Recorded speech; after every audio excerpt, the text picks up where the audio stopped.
문재인 전 대통령이 어제 감사원에 직접 MB 정권의 4대강 사업에 대한 정책 감사를 지시했고, 보호의 철거 또는 보강 여부 판단도 2018년 말까지 하겠다 했습니다. 이것은 여기 뒤에 나오는 것처럼 녹차 라떼가 되다시피 고여서 썩어간다, 이런 부분에 대한 입장인데요. 4대강은 이미 감사를 이명박 때 2번, 박근혜 때 1번 해서 3번이나 했는데, 첫 번째 때는 특별한 문제점이 없다고 했다가 박근혜 당선되어서 취임 인수위 때 2번째 감사에서는 감사원이 살아남으려고 졸속과 부실이 확인됐다 했다가 박 전 대통령 때는 시공사간 담합이 있었다 했습니다. 그런데 이 문제에 거대한 한간에서 22조가 들어가고 매년 관리비만 6천억이 넘게 들어가는 이 사업에, 이 토건 사업인데, 솔직히 쉽게 이야기하자면 토건 같은 경우에 하청 가격이 예를 들어서 원청 가격의 뭐 한 40%다. 이렇다면 여기에서 원청들이 좀 빼먹고, 또 하청은 또 몰아주면서 그 하청에서 또 빼먹는 식으로 상당한 돈이 부패로 어딘가에 가지 않았을까라는 지속적인 의심이 있었습니다. 그렇지만 지금까지의 조사에서는 이 이야기가 별로 나오지 않았습니다. 그러다 보니까 이명박 전 대통령이 4대강을 괜히 만들어서 한마디로 물의 흐름을 정체시키고 가두어서 썩게 만들었다, 이런 환경 문제에 많은 이야기들이 나왔는데, 애초에 4대강에 모래 파서 팔아서 공사비 되겠다, 4대강 주변에 공원을 만들어서 관광지로 만들겠다 한 것은 다 뻥임이 드러났습니다. 4대강 주변 공원은 황폐해졌고 그 모래 팔아서 얼마 벌었는가는 통계도 나오지 않고 있습니다. 문제는 토건으로 성장한 신화를 이룬, 뭐 신화인지 아닌지 모르겠습니다만 이명박 전 대통령이 이제 대통령 될 때 공약으로 한반도 운하를 만들어서 수십조를 투입해서 재미 좀 보겠다고 생각을 했다가 한국 같은 땅에 무슨 운하냐, 말도 안 되는 소리 하지 마라 이래 되니까 그걸 4대강으로 변질시켜서 억지로 하려다 보니까 문제가 생겼다, 뭐 이런 시각 아니겠습니까? 그래서 궁극적으로는 비리 비위의 문제가 아니라 정부의 운영 원리, 원칙이 이런 식으로 되면 안 된다. 견제와 감시도 없이 이 22조 사업이 순식간에 1, 2, 3년 차에 군사 작전하듯이 다 되어버리고, 이 바람에 지자체나 정부의 이 공사 발주가 거의 없었습니다. 그러니까 4대강에 들어가지 않은 업체들은 지자체나 정부 공사가 모든 돈들이 4대강으로 몰아서 몰빵을 해버렸기 때문에 2, 3년에 한마디로 정부 공사가 당시 없어서 기업들이 망한 회사들도 많았습니다. 청와대는 말은 이리 하지만은 실제로는 위법, 불법 행위가 발견되면 후속 조치가 불가피하다는데, 결국은 조사하면 비리가 나올 거고 그 비리를 가지고 법적 조치를 취하겠다 하는데 방점이 찍혀 있는 부분입니다. 그런데 이 부분에 대해서 일부 보수 언론이 풍차를 괴물이라고 또 돌진한다라는 등 4번째 감사를 받고 있다, 청와대가 어떻게 직접 감사를 할 수 있느냐, 보수위를 낮추어서 녹조를 줄이면 수질은 개선되겠지만은 가뭄 때는 물이 적어서 이렇게 문제가 된다. 그리고 감사할 때마다 말이 바뀌었다. 이제 또 관리기간조차도 바꾸려고 하느냐. 별의 별 소리로 이 조사를 비판하고 있습니다. 근데 이제 거기에 하나 딱 다른 게 있습니다. 문 대통령이 겨누고 있는 것은 사자방이다. 즉 4대강 다음에는 자원외교, 그 다음에는 방산비리다. 수차례 문재인은 사자방을 대선 기간에 조사하겠다고 언급을 했고, 또 새로 안보실장이 된 정의용도 국방개혁 TF를 만들어서 방산 비리를 확실히 짚고 넘어가겠다, 이렇게 이야기를 합니다. 그러면 사자방은 이명박 대통령 때 벌어진 일을 말하는 거 아니겠습니까?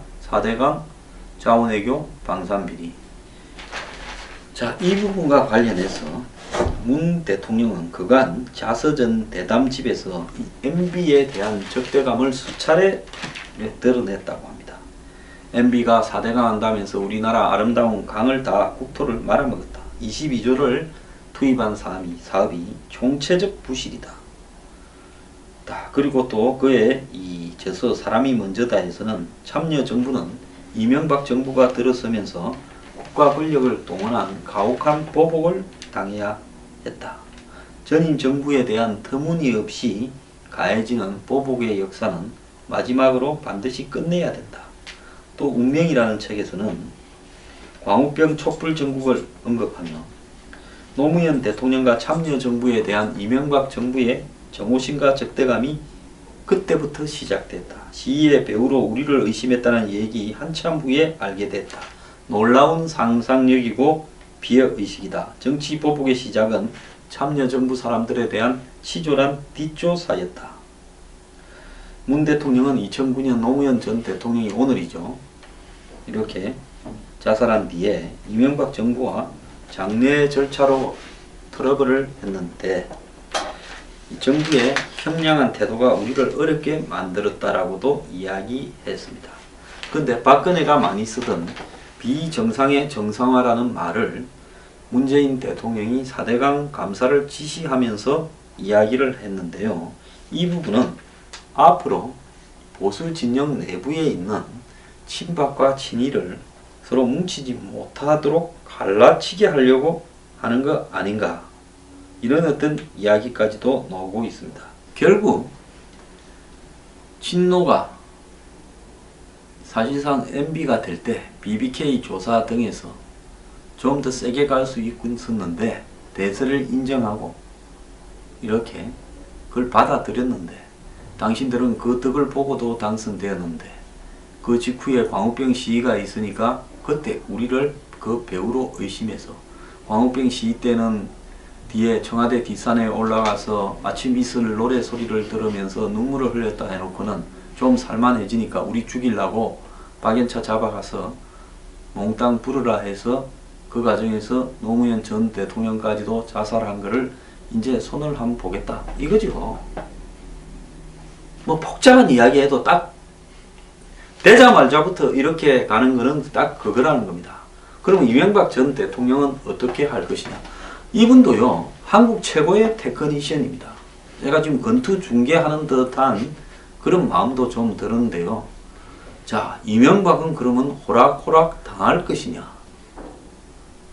자, 이명박은 과거 노무현 정권에 대한 수사 자료나 또 각종 자료들을 본인이 퇴임할 때 나중을 대비해서 가지고 나오지 않았겠느냐.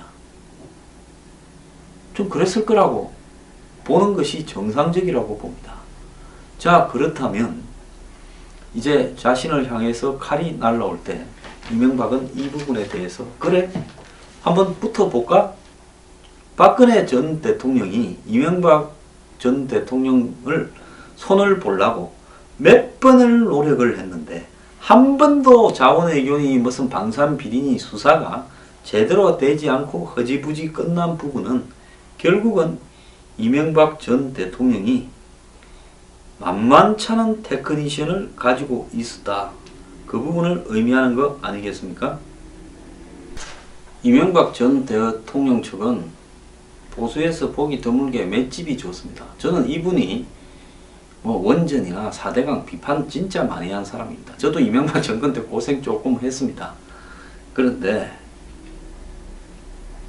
어쨌든 이 사람이 멘탈 하나 하고 또 더 나아가서 배짱, 테크닉은 상당히 좋은 사람입니다. 그래서 이건 취수 사업이다. 감사원에서 결정이 났다. 뭘 그런데 다시 또 이야기를 하느냐. 별 문제 없다. 하려면 한번 해봐라. 정치 보복이냐. 지금 이렇게 이야기를 하고 있으면서 자, 허허라고 웃었다고 합니다. 이명박 본인은요. 자, 딱하다는 표정으로 이 이야기를 듣고는 쩌쩌 이러면서 황당하다는 느낌을 받은 듯 보도를 했습니다. 물관리나 잘해라. 이것이 이명박 측의 지금 반응입니다. 자, 이명박 전 대통령이 이번에 문재인 대통령이 당선이 유력한 상황 속에서도 한마디로 꿋꿋하게 버티면서 뭐 그래도 옛날 같으면 좀 걸리는 사람들은 마지막에 편도 좀 들어주고 하는데 워낙 서로가 앙숙이라서 그런지 그러질 않았습니다. 자, 이제 정치 세력들 간에 전쟁이 시작이 되었는데요. 국민의 입장에서는 비리가 검증이 되고 확인이 되고 비리가 있다면 책임을 져야 되는 부분은 나쁘질 않습니다. 또 이런 걸 조사하다가 이 쌍방간에 가지고 있는 걸 터져서 정치판이 초토화되거나 더 많이 다쳐도 국민 입장에서 별 손해볼 부분은 아닙니다. 숨겨지는 것보다 터지는 게 훨씬 낫지 않겠습니까? 그렇기 때문에 그 싸움을 한번 지켜볼 필요가 있다. 만만치는 않을 거다. 일방적으로 몰려가지는 않을 것이다 라는 것이 제 개인적인 생각입니다. 물론 부패는 철저하게 규명돼야 됩니다. 자, 짧게요. 국민의당의 동교동계가 민주당과 합당 접촉을 하고 있다.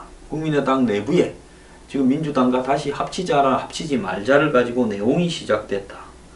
일부는 바른정당과 차라리 합치자, 일부는 민주당과 합치자 하는 부분인데 권노갑, 정대철 이 두 사람이 앞장을 서고 있습니다. 이 사람들은 사실 국회의원도 아니고 정치 떠난 지 10년도 넘고 15년, 20년이 돼가는 사람들인데 정치에 대해서 지금 밑에 배지도 아닌 자신들의 과거 신복들을 데리고 영향력을 크게 행사하고 있는데 지난번에는 안철수를 나가자는 쪽에 앞에 세우더니만 이번에는 다시 민주당과 합치자라는 쪽으로 앞장을 서면서 문 대통령이 지금처럼 잘하면 국민의당이 뭘 해도 영향력이 없어서 국민의당 비대위원장을 정대철을 세우지 않으면 국민의당 탈당도 불가하겠다. 그럼 정대철이 누굽니까? 또 합치지 않은데 앞장서는 정대철을 국민의당의 비대위원장으로 해서 민주당하고 합치는 권한을 우리한테 넘겨주지 않으면 우리는 탈당해서 국민의당을 쪼개버리겠다. 그러면서 바른정당은 과거 보수 세력들인데 이들과 합치는 것은 말이 안 된다 해서 바른정당과 합당에 대한 시각을 더 가지고 있는 김동철, 주성용 등과 갈등을 불러일으키고 있다고 합니다. 자, 동교동이 탈당을 하면 국민의당의 호남 기반 정당으로서 이미지는 상당히 약화될 수 있다. 이렇게 상징적인 효과가 있다고 예측도 하는데요.